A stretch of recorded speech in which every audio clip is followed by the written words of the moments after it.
Hi guys, welcome back to another video. I'm Shah and this is Thoroughly Enjoyed Books. First of all, apologies for being a little MIA the last week. I've had a horrific week, both with work and personal stuff, and it's just been too overwhelming. I did not want to be on camera, but we're powering on like we always do. Shah is used to drama, and I'm back with another video. So I wanted to do something a little bit different and a little bit fun. I have asked you guys in the past how you like book hauls, whether you like smaller book hauls or bigger book hauls or just a variety. You all said you prefer smaller ones, so my book haul for August is getting a little bit big, so I'll be saving that for later on, maybe at the beginning of October, for a variety of reasons which will become apparent in coming weeks. However, to cheer myself up a couple of weeks ago, I got myself a bottle of wine and I drank it all. I'm not encouraging binge drinking, guys, it's not good for you. However, sometimes it feels like the only way. What I did after this bottle of wine was go to Twitter and ask you to just recommend me some books, and I bought them. A few of you sent me in recommendations. I had like 10 off some people and 1 or 2 off another, and I just picked a few from there and I ordered them, and I don't exactly remember what they were. I'm glad to say that my drunk self isn't completely irrational, and I ended up buying 4 books, or at least these are all the ones that have arrived a week and a half later. And I'm also happy to say that most of them are secondhand, so clearly I'm still sensible when I've had a bit to drink. I thought it would be a fun video to just show you these, unbox them on camera and see my reactions to the books that I bought. I know I was sensible as well in the fact that I bought 1 book for uni. I'm going back to uni next week, guys. That's the thing. At least got 1 book off my reading list. Maybe I should have just bought them all off my reading list. I don't know. So I'm going to go ahead and open these, show you what I bought, and remind myself what I bought. I think I know what 2 of them are. The other 2, I'm not quite sure what I selected. So let's start with this one, which is already partially opened. This got wrecked in the post, it seems. My nail has just snapped. Oh well. So this is the first one. I hope I didn't show you my address at all.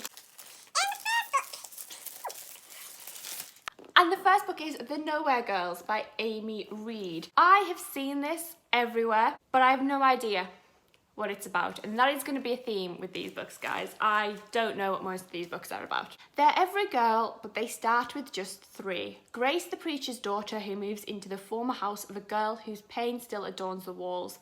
Bold Rosina, who dreams of a life playing music instead of waitressing at her uncle's restaurant.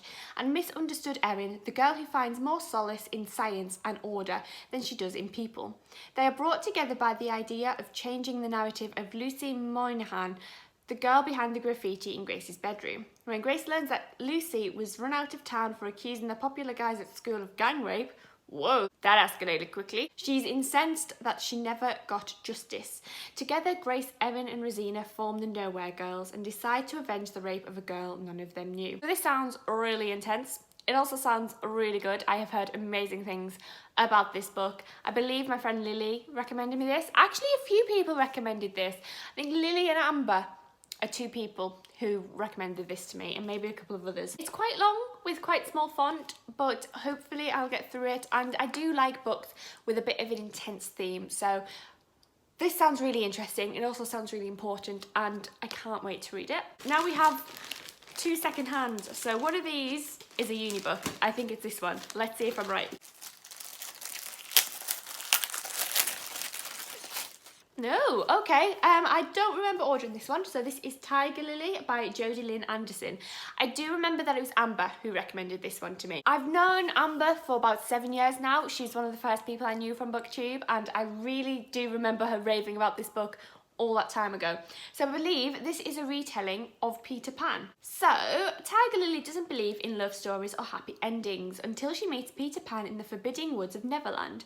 Immediately she falls under his spell, holding him like a secret in her heart.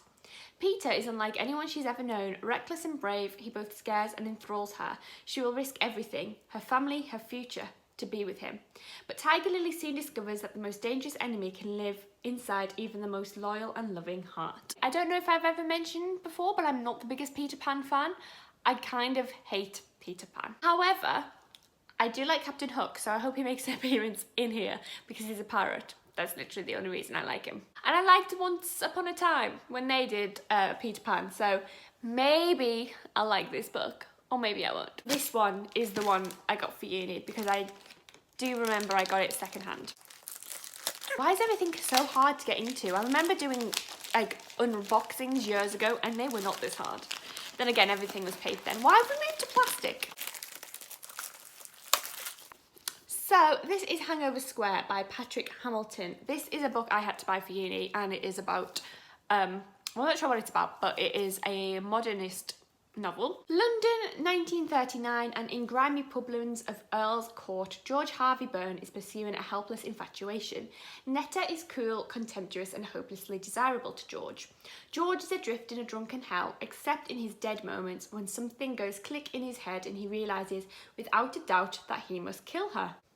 Well, damn. In the darkly comic Hangover Square, Patrick Hamilton brilliantly evokes a seedy, fog-bound world of saloon bars, lodging houses and boozing philosophers, immortalising the slang and controversial tone of a whole generation and capturing the premonitions of doom that have pervaded London life in the months before the war. This is a modernist novel.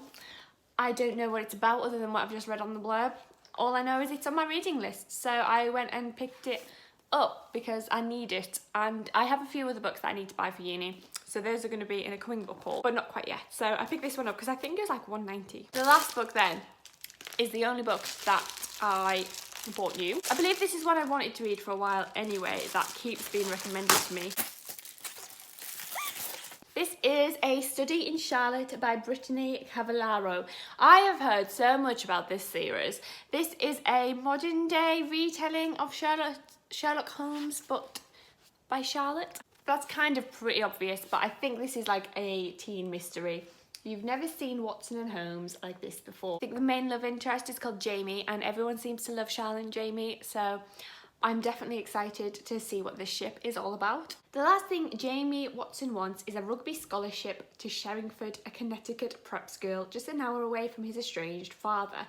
But that's not the only complication. Sherringford is also home to Charlotte Holmes, the famous detective's great-great-great-granddaughter who has inherited not only Sherlock's genius, but also his volatile temperament.